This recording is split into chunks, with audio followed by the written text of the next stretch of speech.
You're a supervillain. That's what a supervillain does. Yeah. Elon Musk laughed along when Stephen Colbert jokingly called him a supervillain. But what if Canada isn't laughing? What if, to them, he really is the bad guy? Over 350,000 Canadians have signed a petition demanding that his citizenship be revoked. The reason? His controversial ties, bold statements, and, oh yeah, his now-deleted post where he flat-out said, "Canada is not a real country." But can Canada actually strip Musk of his citizenship? Or is this just another viral outrage? Let's break it down. People, he has no empathy whatsoever. So he can be the richest man in the world, but I'm not going to help contribute to that. Musk has built a reputation as a disruptor, whether it's launching rockets into space, shaking up the auto industry, or sending out tweets that set the internet on fire. But while his influence is undeniable, his ties to Canada have always been complicated. So how did Musk even become a Canadian citizen in the first place? And is there any legal way for Canada to take it back? Let's first take a look. Elon Musk, born in Pretoria, South Africa, in 1971, holds citizenship in 3 countries: South Africa, Canada, and the United States. His connection to Canada is through his mother, May Musk, who was born in Regina, Saskatchewan. This maternal link granted Musk Canadian citizenship by descent, a process that allows individuals born abroad to acquire citizenship if at least one parent is Canadian. Notably, Canada's citizenship laws permit such inheritance for the first generation born abroad. At 17, Musk moved to Canada, leveraging his citizenship to access broader opportunities. He later pursued higher education in the United States, eventually becoming a U.S. citizen in 2002. Musk's journey from South Africa to Canada, and then to the U.S., highlights how citizenship can open doors to greater educational and professional prospects. However, as his influence grew, spanning industries like space exploration, electric vehicles, and social media, so did scrutiny over his political associations and business decisions. Recently, his ties to the U.S. government and controversial statements have led to a growing movement in Canada, questioning whether he should retain his Canadian citizenship. This brings us to the petition that has sparked national debate. The petition: Origins and Motivations. In recent weeks, a parliamentary e-petition has garnered substantial support, with over 350,000 Canadians signing to urge the revocation of Musk's citizenship. Initiated by British Columbia-based author Qualia Reid and sponsored by New Democratic Party NDP Member of Parliament Charlie Angus, the petition cites Musk's involvement in activities perceived as contrary to Canada's national interests. Specifically, it alleges that Musk has become a member of a foreign government that is attempting to erase Canadian sovereignty. This movement reflects broader concerns about external influences on Canadian sovereignty, especially considering Musk's close association with U.S. President Donald Trump, who has made controversial remarks about annexing Canada as the 51st state. Governor Trudeau, because they should be the 51st state, really. It would make a great state, and the people of Canada like it. This growing wave of public concern underscores the broader geopolitical anxieties surrounding Canada's sovereignty and its relationship with powerful figures like Musk. While petitions can serve as a tool to express public sentiment, the actual process of revoking citizenship is bound by strict legal criteria.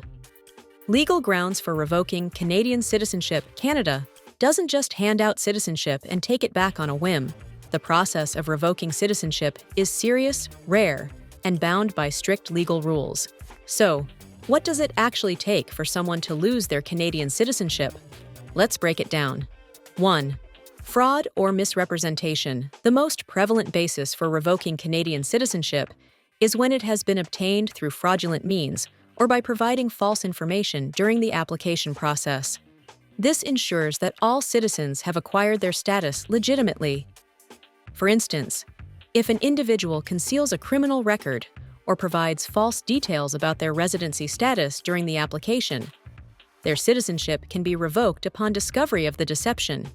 the decision-making power in such revocation cases is vested in the federal court, except where the individual specifically requests the Minister of Immigration, Refugees, and Citizenship to make that decision.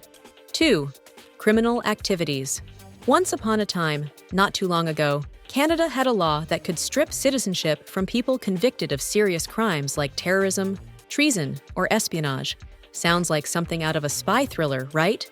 Well, this was part of the Strengthening Canadian Citizenship Act, SCCA, of 2014, and it was designed to protect national security by making sure that anyone caught committing these extreme crimes wouldn't be able to call Canada home. But here's where things got messy. Critics quickly pointed out that this law created a two-tiered citizenship system, one for people with only Canadian citizenship and another for those who were dual citizens. If you only held Canadian citizenship, you'd face jail time for these crimes. But if you had dual citizenship, you could actually be kicked out of the country altogether.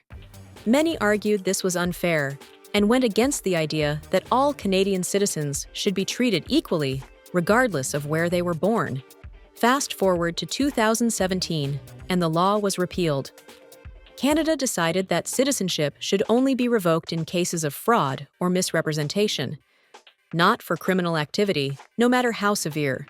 Now, even if someone is convicted of a major crime, they serve their punishment like any other Canadian citizen. The petition to revoke Elon Musk's Canadian citizenship faces an uphill battle for one simple reason. There's no legal ground for it. Musk didn't sneak his way into citizenship. He inherited it legitimately through his mother, a process fully recognized by Canadian law. There's zero evidence of fraud or misrepresentation. Plus, even if Canada still revoked citizenship for serious crimes, which it no longer does, Musk hasn't been convicted of anything. Love him or hate him, Canadian law is clear. Once you're in, you're in. Unless Musk willingly gives it up, there's no legal way to take it from him. Expert opinions. Why Musk's citizenship is safe. Legal experts are crystal clear. Canada doesn't revoke citizenship just because people don't like you. Audrey Macklin, a law professor at the University of Toronto, puts it bluntly, Canada does not revoke citizenship that is lawfully obtained. The only real reason for revocation? Fraud. If someone lied or faked their way into Canadian citizenship, then yes, the government can strip it away. But Musk, his citizenship came through his mother, fair and square. Without proof of fraud, this petition is more of a symbolic protest than a legal threat. Although Canada has revoked citizenship before, but only under extraordinary circumstances. One of the darkest examples, World War II deportations. Thousands of Japanese Canadians, many born and raised in Canada, were forcibly sent to Japan, effectively stripped of their citizenship. It's a chilling reminder of how rare and serious revocation truly is. More recently, the government has only revoked citizenship in cases of fraud, when individuals deliberately lied about their identity or background. So, unless someone uncovers a hidden Musk family conspiracy where he forged documents to claim Canadian citizenship, his status is untouchable. The law simply doesn't work the way the petitioners hope it does. Political and public reactions. The petition has ignited diverse reactions across Canada. Charlie Angus, the MP sponsoring the petition, expressed surprise at its rapid traction, stating, "I've never seen anything move like this in the boring world of parliamentary e-petitions." He interprets the overwhelming support as a sign of public anger and a collective defense of Canadian democracy. Furthermore, the substantial number of signatures reflects a segment of the Canadian populace concerned about external influences on national sovereignty. This sentiment is heightened by recent geopolitical tensions and perceived threats to Canada's autonomy. So what is Elon Musk's response to all this drama? Elon Musk, never one to back down from controversy, didn't exactly respond with diplomacy. Instead, in a now-deleted post on X, formerly Twitter, he wrote, "Canada is not a real country." This single sentence set the internet on fire. Musk's critics took it as further proof that he has no real connection or loyalty to Canada, while his supporters brushed it off as just another classic Musk troll moment. But one thing's for sure, he's not losing sleep over this petition. Musk has never really embraced his Canadian identity the way other high-profile Canadians do. While he used his citizenship as a stepping stone to move to North America, his real focus has always been the U.S. He built Tesla, SpaceX, and his entire empire south of the border, and most of his political and business interests are tied to America. His comment about Canada not being a real country only reinforced what many already believed, that he sees his Canadian citizenship as little more than a technicality. That said, even if Musk wanted to renounce his Canadian citizenship, it's not an instant process.